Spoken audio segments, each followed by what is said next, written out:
평안을 늘 지켜주시기를 간절히 소원합니다. 오늘 우리에게 주시는 말씀을 제가 봉독해 드립니다. 마태복음 6장 9절에서부터 13절까지의 말씀입니다. 그러므로 너희는 이렇게 기도하라. 하늘에 계신 우리 아버지여, 이름이 거룩히 여김을 받으시오며 나라의 임하옵시며 뜻이 하늘에서 이룬 것 같이 땅에서도 이루어지이다. 오늘날 우리에게 일용할 양식을 주옵시고 우리가 우리에게 죄 지은 자를 사하여 준 것 같이 우리 죄를 사하여 주옵시고 우리를 시험에 들게 하지 마옵시고 다만 악에서 구하시옵소서. 아멘. 신앙생활과 기도는 뗄래야 뗄 수 없는 관계입니다. 요사이 우리가 온라인 예배를 드리는데 예배가 소홀히 되면 기도도 약화되는 것을 볼 수 있습니다. 그래서 많은 신앙 지도자들은 코로나19는 건강의 위기가 아니라 신앙의 위기라고 말하기도 합니다. 그래서 요사이에 우리가 신앙을 지키기 위해 기도에 더 힘써야 하는데 많은 그리스도인들이 기도를 부담스러워하고 힘들어하기도 하지만 제대로 알면 기도는 어렵고 부담스러운 것이 아닙니다. 그래서 오늘 우리가 기도에 대해서 다시 한번 생각해보고 기도를 회복하는 우리가 되기를 간절히 소원합니다. 첫 번째 생각할 내용은 기도는 관계에서 출발한다.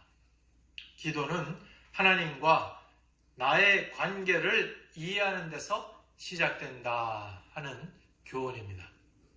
본문 9절에서 그러므로 너희는 이렇게 기도하라. 하늘에 계신 우리 아버지여 라고 말씀을 하고 있습니다. 우리는 기도를 생각할 때 제일 먼저 기도의 대상에 주목해야 합니다. 오늘 본문 9절에 하늘에 계신 우리 아버지여 라고 하셨는데 우리는 여기에 먼저 주목해야 합니다. 마태복음에서는 하늘에 계신 우리 아버지여 라고 했지만 누가복음에서는 그냥 아버지여 그렇게 기도를 시작을 하고 있습니다. 하늘에 계신 우리 아버지는 하나님의 초월성, 창조주, 주권자 되심을 말했다면 그냥 아버지는 좀 더 친근한 표현이라고 할 수 있습니다. 여기에서 아버지는 원문상으로는 아빠입니다. 어린아이가 너무도 친근하고 편안하게 다가갈 때 부르는 호칭입니다. 일반적으로 유대인들은 하나님을 아버지라고 부른 적이 거의 없습니다. 유대인들의 입장에서 하나님은 멀리 계시고 두렵고 경외감으로 대해야 하는 그런 존재였지 가까이 할 수 있는 여호와 하나님은 아니었습니다. 그들은 하늘에 계신 지존하신 하나님에 대한 경외심은 가졌지만 아버지라는 친근감은 생각하지 못했습니다. 그러나 예수님은 아버지라는 이름을 즐겨 부르셨습니다. 제자들에게도 아버지라는 이름을 가르쳐 주셨습니다. 창조자이시고 지존자이신 하나님과 우리와의 관계를 한없이 좁히신 것입니다. 아버지라는 표현을 사용하면서 기도를 시작하게 하신 것은 하나님은 우리가 이해하기 어려운 하나님이 아니라는 것입니다. 심오한 종교적 개념이 아니라 누구나 경험하고 이해할 수 있는 분이라는 것입니다. 그래서 기도는 나의 욕심의 관철이나 소원의 성취에서 시작하는 것이 아니라 하나님과의 인격적 관계에서 시작됩니다. 이것을 이해하면 우리의 기도의 내용은 확 바뀌게 됩니다. 그러므로 기도의 시작에서 아버지라고 부르는 것은 아주 중요합니다. 기도의 출발에서 기도하는 대상과 나와의 관계를 확인할 수 있기 때문입니다. 이 관계가 우리가 무슨 자격으로 기도하는가 또는 그분은 무슨 이유로 내 기도에 응답하시는가 하는 것의 해답입니다. 그런데 신앙인이라 하더라도 하나님을 아버지라고 부르지 못하는 분들이 많이 계십니다. 한국의 어느 교회에서 어떤 분이 아내를 따라 교회에 다니는데 기도를 하지 못하던 분이 있었습니다. 그런데 그분이 위급한 일을 당해서 기도를 하면서 하나님을 불러야 할 때 내 마누라의 아버지 하고 기도를 시작했다는 것입니다. 관계에 대한 이해와 친근감이 없었던 것입니다. 그러나 아버지라는 표현은 하나님의 자녀라면 누구나 사용할 수 있습니다. 우리는 예수를 믿음으로 성령께서 하나님을 아버지라 부를 수 있게 하셨습니다. 그러므로 기도는 하나님의 자녀들이 누리는 특권입니다. 자녀가 아버지에게 나아가는 것은 호흡하는 것과 같이 자연스러운 일인 것입니다. 기도는 형식적으로 무엇을 요구하거나 도를 닦는 행위가 아니라 자녀가 아버지에게 나아가는 것입니다. 기도는 자녀가 아버지에게 나아가는 것입니다. 어린아이처럼 순수하고 편안하게 하나님에게 달려나가는 것입니다. 그래서 기도는 아버지와의 매우 자연스러운 대화입니다. 그러므로 기도를 시작할 때 우리는 아버지 그렇게 부르면서 기도를 시작할 수가 있는 것입니다. 성도 여러분, 우리의 삶은 관계에 따라 결정됩니다. 누구와 어떻게 관계를 맺는가에 따라 인생이 달라집니다. 주님은 제자들에게 기도를 가르치실 때 아버지와 우리의 관계를 정확하게 이해하게 하셨습니다. 그래서 특별히 기도할 때 이방인들과 같이 중언부언하지 말라고 교훈하셨습니다. 중언부언하는 것은 진정성이 없이 미사여구를 사용해서 장황하게 말을 늘어놓는 것입니다. 중언부언하는 것은 기도의 대상을 잘 이해하지 못했을 때 혹은 기도의 대상이 모호할 때 나타나는 모습입니다. 중언부언은 멋있는 말로 길게 기도하면 신이 감동을 받아서 응답을 하지 않을까 하는 모습인 것입니다. 관계가 부족하니 자연히 말이 길게 나오는 것입니다. 그러나 우리는 하나님의 자녀입니다. 요한복음 1장 12절에서 영접하는 자, 곧 그 이름을 믿는 자들에게는 하나님의 자녀가 되는 권세를 주셨으니 라고 말씀하셨습니다. 하나님의 자녀가 되는 것은 권세입니다. 어마어마한 파워입니다. 부모와 자녀는 특별한 관계이며 자녀라는 것 안에 이미 기도 응답을 포함하고 있습니다. 자녀라는 것 안에 이미 기도 응답을 포함하고 있는 것입니다. 그런데 성도가 자녀의 권세를 누릴 수 있는 통로가 바로 기도입니다. 한번 따라 하시겠습니다. 성도가 자녀의 권세를 누릴 수 있는 통로가 기도이다. 누가복음 15장에 나오는 탕자는 아버지가 죽기도 전에 유산을 빼앗듯이 가져가 탕진을 했습니다. 그리고 거지가 되어 귀향을 합니다. 그런데 아버지는 그런 아들을 반갑게 맞이하고 잔치를 베풀어 줍니다. 그야말로 아버지의 사랑은 무한 리필입니다. 계속해서 공급되는 것입니다. 사실 우리는 모두 탕자였습니다. 아버지 하나님의 품을 거부하고 떠난 적이 수없이 많습니다. 지금도 우리 마음 안에는 탕자의 마음이 있습니다. 가급적이면 기도하지 않고 내 힘대로 내 잘난 맛으로 살고 싶은 욕망이 있는 것입니다. 그래서 웬만하면 기도하지 않으려고 합니다. 정말 답답하고 망하게 되어 막다른 골목으로 가서야 기도하는 것을 우리가 많이 볼 수 있습니다. 그러나 기도는 하나님의 자녀의 권세를 누릴 수 있는 통로입니다. 또한 기도를 배운다는 것은 아버지를 아버지로 인정하고 아버지의 자녀로 돌아가는 것입니다. 우리의 불행은 아버지와의 관계에서 결정됩니다. 그러므로 우리는 아버지 하나님과의 관계를 먼저 확인해야 합니다. 아버지의 품 안으로 들어가 나를 맡기고 안겨야 하는 것입니다. 힘들고 어려울 때 가장 좋은 선택은 아버지를 찾아가는 것입니다. 아버지에게 나아갈 때는 어렵게 생각할 필요가 없습니다. 무슨 복잡한 과정이 있어야 하는 것도 아닙니다. 아버지에게 나아가서 솔직한 마음을 토로하면 되는 것입니다. 거창하게 설득하지 않아도 되는 것입니다. 기도를 잘 하느냐 못하느냐 하는 것은 중요한 것이 아닙니다.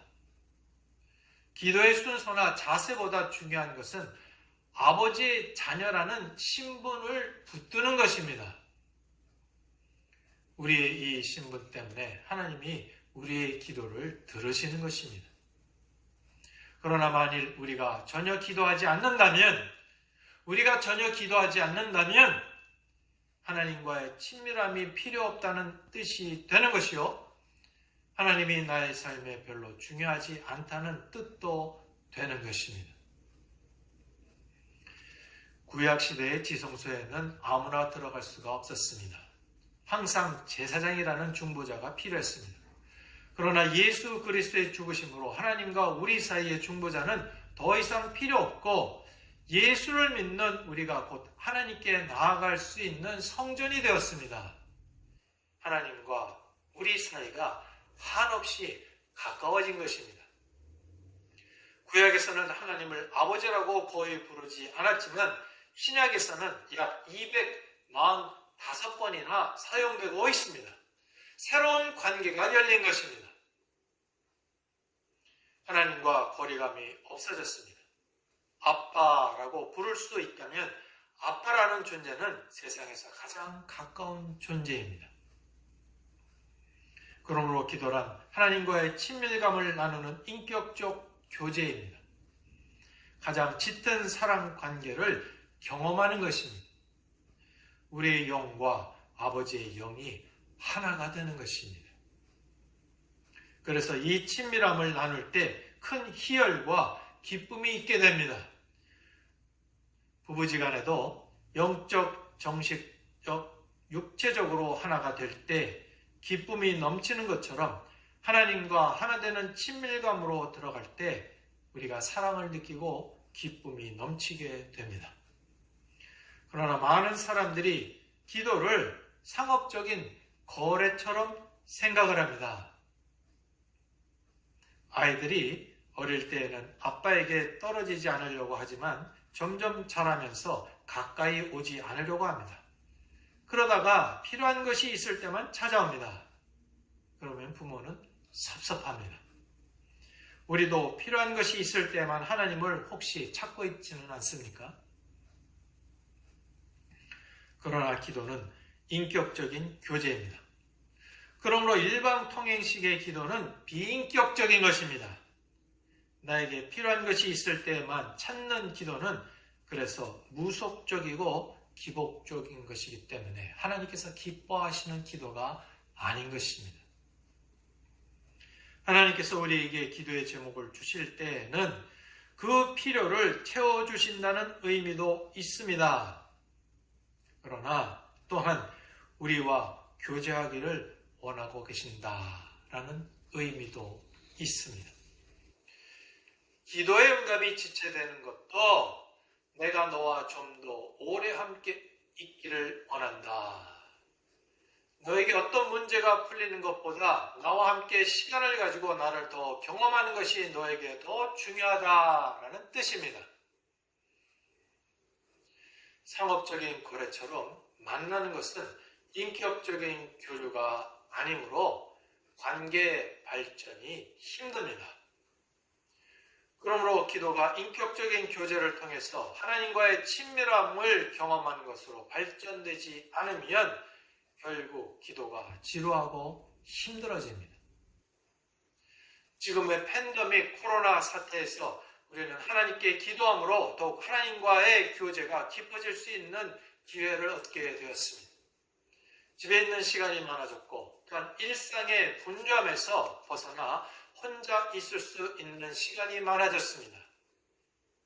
결국 하나님과 교제할 수 있는 시간이 많아진 것입니다. 그러나 만일 아직도 우리가 급한 일이 생겨서 하나님을 찾는 기도만 한다면 하나님은 일회용 소모품이 되고 마는 것입니다. 하나님은 우리의 아빠이십니다. 이것은 신약의 백성에게 주신 기가 막힌 관계입니다. 그러므로 아버지와의 친밀감이 더욱 깊어져야 하는 것입니다. 기도는 그 무엇에 대한 관심이 아니라 그분에 대한 관심입니다. 이것도 한번 따라하겠습니다. 기도는 그 무엇에 대한 관심이 아니라 그분에 대한 관심이다. 그러므로 우리는 요구 일변도의 기도를 벗어나야 합니다. 그리고 주님과의 친밀함으로 나아가는 기도를 한다면 이전에 경험해보지 못했던 경이로움과 충만함, 부요함이 있을 것입니다. 그러나 많은 분들은 아직 무엇을 얻기 위해서만 기도합니다. 이것은 아버지와의 관계에서 아주 작은 부분일 뿐입니다. 성도의 영적 부요함은 아버지 하나님과의 친밀함에서 흘러나옵니다. 바울 사도는 쉬지 말고 기도하라 이렇게 말씀을 주셨습니다. 그런데 이것은 친밀함을 전제로 하는 것입니다. 친밀한 관계가 아닌데 쉬지 않고 기도한다는 것, 이것은 고통입니다. 그리고 고문입니다. 그리고 우리가 하나님과 친밀함이 깨어지는 것은 죄 때문입니다. 죄를 지으면 내 안에서 아버지와의 친밀함이 사라지고 거리감이 생깁니다. 죄의 문제가 끼어들면 기도도 안 되고 예배에 감격도 없고 신앙생활이 힘들어져 건성으로 교회에 다니게 되고 신앙생활을 하게 됩니다. 다윗이 밧세바 사건으로 하나님과의 친밀함을 잃어버렸습니다. 하나님과의 친밀함이 사라진 1년 동안은 지옥과 같은 시간을 다윗이 보냈습니다. 그래서 그가 죄를 고백하고 시편에서 이렇게 기도를 했습니다. 나를 주 앞에서 쫓아내지 마시며 주의 성령을 내게서 거두지 마소서. 그렇게 절규했습니다. 사랑하는 성도 여러분, 하나님 아버지가 아직도 낯선 분이 있다면 두려워하지 말고 아버지 품으로 달려나가시기 바랍니다. 아버지 품으로 달려가는 은혜 가운데 사시기를 바랍니다. 그 친밀함 안에서 나오는 능력으로 살면 삶의 모든 것이 풀려 나갑니다. 친밀함이 있는 사람들은 세월이 흘러도 변함이 없고 메마르지 않고 충성스럽게 하나님의 나라를 위해 섬길 수 있습니다. 그리고 친밀함이 있으면 자유함도 얻게 됩니다. 이 친밀한 관계에서 출발하는 기도를 하시고 그 귀한 응답으로 사시는 여러분 되시기를 간절히 축원을 드립니다. 두 번째로 우리가 생각할 내용은 기도로 친밀함이 깊어질 때 절대 신뢰 관계를 얻는다 하는 것입니다. 기도로 친밀함이 깊어질 때 절대 신뢰 관계를 얻는다. 인간 관계에서 친밀하기는 쉽지만 신뢰할 수 있는가 하는 것은 별개의 문제입니다. 인간 관계에서 사람을 의존하는 것에는 한계가 있습니다. 그러나 하나님 아버지는 우리가 온전히 의존할 수 있는 분이십니다. 하나님 아버지와 친밀할 때 무한한 신뢰가 옵니다. 친밀함이 깊어지면 신뢰도 자연히 깊어집니다. 종종 세상에서는 신뢰를 했다가 배신을 당해서 아픈 상처를 경험할 때가 많습니다. 큰 실망을 할 때가 많이 있는 것입니다. 심지어 육신의 아버지에게서도 상처를 받는 사람들도 있습니다. 정말 많은 사람들이 의외로 아버지에게 상처를 받아서 아버지라는 호칭에 거부감을 보입니다. 우리가 잘 알고 있는 종교개혁자 마틴 루터도 놀라운 종교개혁에 대한 역사를 이루었지만 어린 시절에는 아버지로부터 폭행을 많이 당해서 아버지라는 이름만 들어도 화가 났습니다. 그래서 그 호칭에 거부감이 있었습니다. 그러나 하늘의 아버지는 우리가 온전히 신뢰할 수 있는 분이시고 완전하신 분이십니다. 가장 이상적인 아버지가 되시고 결코 우리를 실망시키지 않으시는 분이십니다. 마태복음 7장 11절에서 너희가 악한 자라도 좋은 것으로 자식에게 줄 알거든 하물며 하늘에 계신 너희 아버지께서 구하는 자에게 좋은 것으로 주시지 않겠느냐 말씀하셨습니다. 악한 아버지라도 좋은 것으로 자식에게 주는데 하물며 하늘에 계신 너희 아버지께서 가장 좋은 것으로 너에게 주시지 않겠느냐 그렇게 말씀을 주고 계시는 것입니다. 이 말씀에서 아버지라는 단어에서 주는 이미지는 든든함입니다. 그리고 그 든든함의 근거는 능력입니다. 아버지의 발에 안겨있는 아이는 아무 걱정이 없습니다. 아버지의 그 책임지는 모습 때문입니다. 아버지는 책임을 지는 존재입니다. 그런데 우리의 하늘의 아버지는 능력이 무한하시고 나보다 나를 더 잘 알고 계신 분이십니다. 그리고 내가 나를 사랑한 것보다 나를 더 사랑하시는 분이십니다. 그러므로 기도를 통해서 누리는 축복은 절대 안전입니다. 성도들도 세상 사람들이 겪는 똑같은 어려움을 겪지만 분명히 다른 점이 있습니다.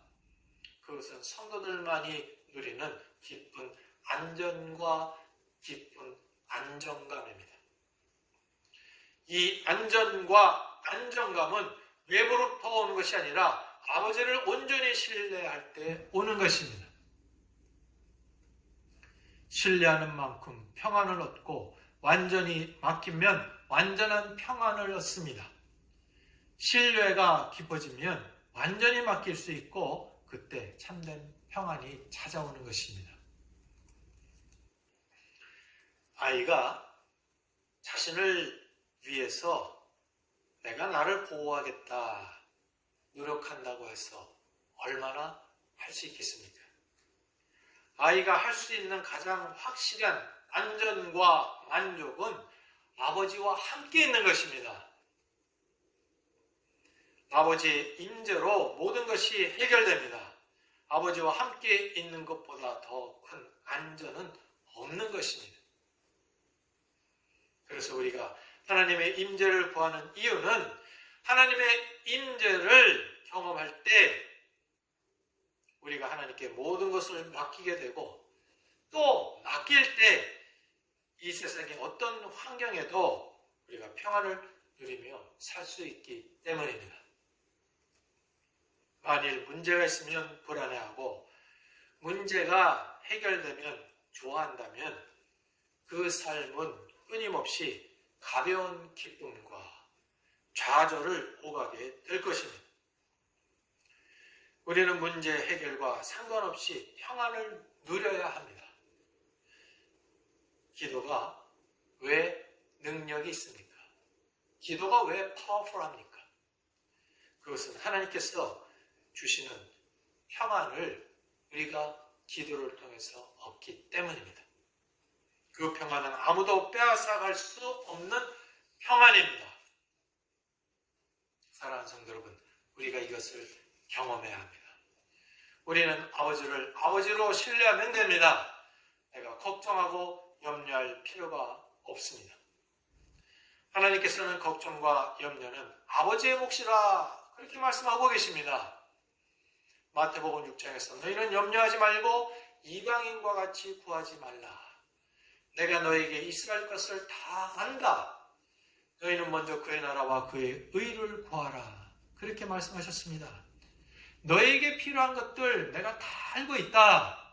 내가 채우겠다. 그러니 너희는 먼저 그의 나라와 그의 의를 구하는 삶을 살아라. 그렇게 교훈하시고 계시는 것입니다.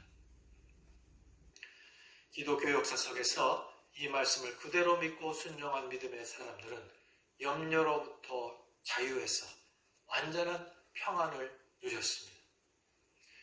우리가 만일 삶이 흔들린다면 아버지에게로 초점을 맞춰야 합니다.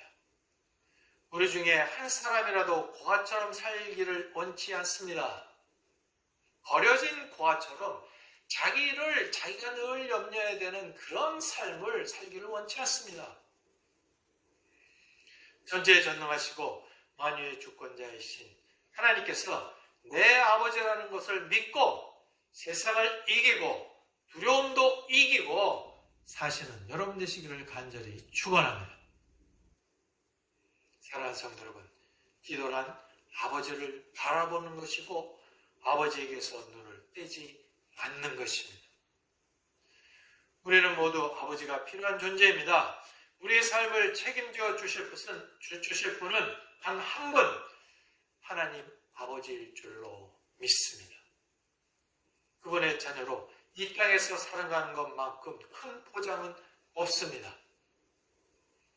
성난 파도처럼 이 땅에 수많은 고난이 밀려올 때 주변에 그 누구도 내가 쌓은 그 어떤 것도 나의 평안을 담보해주지 못합니다.